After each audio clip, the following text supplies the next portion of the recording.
ও মাইরি বিয়ে বাড়ি এসে কি আমি দেখি আমার ফ্রেন্ড লাইভ বর হতে চলেছে। তাই আমরা বেশি দেরি না করে থুবড়া খাওয়ানোর কাজ সেরে নিলাম, কারণ ভাবিকে আবার থুবড়া খাওয়াতে যেতে হবে। এই বলা সেই কাজ, ভাবিকে থুবড়া খাওয়ানোর জন্য চটপট করে আমরা বেরিয়ে পড়েছি। ফ্রেন্ডের বিয়ে বলে কথা, মজা তো হবেই। অভিভের ফ্রেন্ডের মধ্যে ফার্স্ট বিয়ে। হ্যালো এভরিওয়ান, আমি আজ সকাল সকাল সাব সেন্টার থেকে গরুর মাংস নিয়ে এসে ঝটপট করে কাটি কাটি করে চটপট করে খেয়ে আমি আর হায়দার দৌড়াতে দৌড়াতে চললাম হায়দারের শ্বশুর বাড়ি, না সরি ভিডিও অফিস। কারণ যারা যারা সিঙ্গেল আছে তাদেরকে ভিডিও অফিস থেকে একটা করে গার্লফ্রেন্ড দেবে।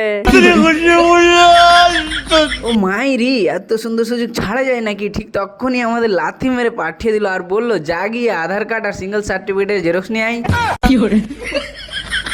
তো গাইস, আমরা এত সহজে গার্লফ্রেন্ড না নিয়ে যাচ্ছি না, তাই আমি আর হায়দার তাড়াতাড়ি করে চলে আসলাম জেরক্স করতে। তো আসলে বন্ধুরা, আমরা ভোটার কার্ড অ্যাপ্লাই করেছিলাম, তাই আমাদের ডেকে ছিল, বাকি সব আমরা মজা করলাম। তারপর গাইস আমাদের কাজ হয়ে যাওয়ার পর আমরা বাড়ি আসছিলাম। ঠিক তখনই আমরা বুঝে উঠতে পারছিলাম না যে আমরা এতটাই পানোতে একটা টোটোও পাচ্ছি না। সালা গার্লফ্রেন্ড পেলে আমরা মানা যায়, কিন্তু রাস্তায় একটা টোটোও নেই। তারপর গাইস আমাদের দুজনকে পানতি বলতে বলতে ভিডিও অফিস থেকে গেলে চুক পর্যন্ত হেঁটে চলে আসলাম, আর আমাদের পয়সাও বেঁচে গেল, মজাই আলাদা।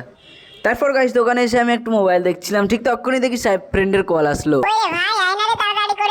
হ্যাঁ আসছি দাদা, এই তো দোকান বন্ধ করতে শুরু করে দিলাম।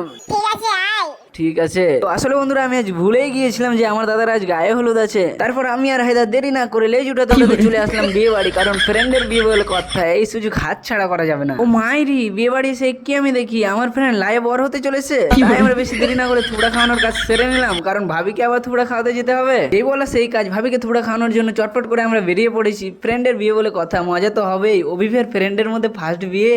ও মাইরি, ভাবিকে থুবড়া খাওয়াতে এসে কি হলো আমাদের? আমরা তো রাস্তায় চিনতে পারছি না, কোনো বাড়ি উড়ি দেখতেই পাওয়া যাচ্ছে না, শুধু চার সাইডে গাছপালা আর নদী। তো ফাইনালি গাইস অনেকক্ষণ এদিক ওদিক ঘোরাঘুরি করার পর ভাবিদের বাড়ি খুঁজে পেয়ে গিয়েছি। তো বন্ধুরা চলো আজকে এই পর্যন্ত। ভিডিওটা কেমন হয়েছে অবশ্যই কমেন্টে বলে যাবে, আর যদি ভিডিওটা ভালো লেগে থাকে লাইক শেয়ার করতে ভুলবো না। চলো বন্ধুরা, tata bye bye, good night, শুভরাত্রি।